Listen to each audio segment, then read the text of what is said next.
Big boss 17 में अनुराग डोभाल का सफर खत्म हो गया है। उन्हें उम्मीद थी कि वो ट्रॉफी जीतेंगे, लेकिन उससे पहले ही वो शो से बाहर कर दिए गए। उन्हें और उनके फैंस को सबसे बड़ी बात ये चुभी कि इविक्शन घर के लोगों के फैसले के आधार पर हुआ है।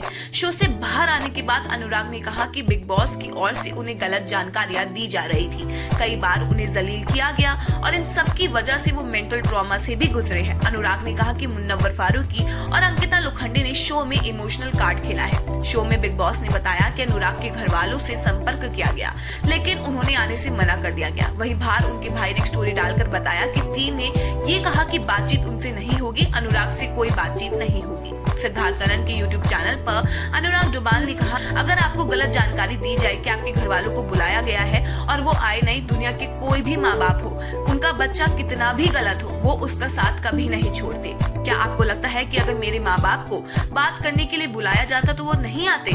उन्होंने कहा कि अगर मेरी बात तक ये बात पहुंच गई होती कि मैं परेशान हूँ, मैं रो रहा हूँ कि क्या मेरी माँ नहीं आती, उस दिन मैं सोच रहा था कि शायद मेरे पापा की तबीयत खराब हो गई हो या शायद मेरी माँ की तबीयत खराब हो गई हो, क्योंकि ऐसा पहला भी हो चुका है। इसलिए मुझे लगा कि कई बार मेरे घर वाले मुझे चीज नहीं बताते, उन्हें लगता है कि मैं काम कर रहा हूँ तो मैं परेशान हो जाऊंगा।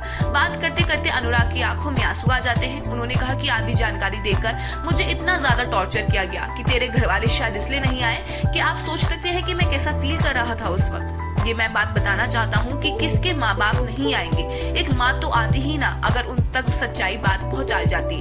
आप समझ सकते हैं कि मैं किस मेंटल ट्रॉमा से गुजरा था। आधी आधी जानकारी देकर मेरी धज्जियां उड़ाई जा रही थी। मैं सह रहा था, फिर अगले दिन मैं उठता था, बाथरूम में जाकर रोता था, एक एक घंटे बैठकर रोता था। लेकिन यहाँ पर मेरे साथ सब कुछ हुआ, सब कुछ झेलिया, छाती पर गोली खा ली। मेरे लिए एक एक्टिविटी भी हुई जिसमें ये दिखाया गया कि मैंने शो को डिसरिस्पेक्ट किया है। बाकी घर वाले शेम शेम कर रहे थे, इस तरह वहां पर मुझे जलील किया गया।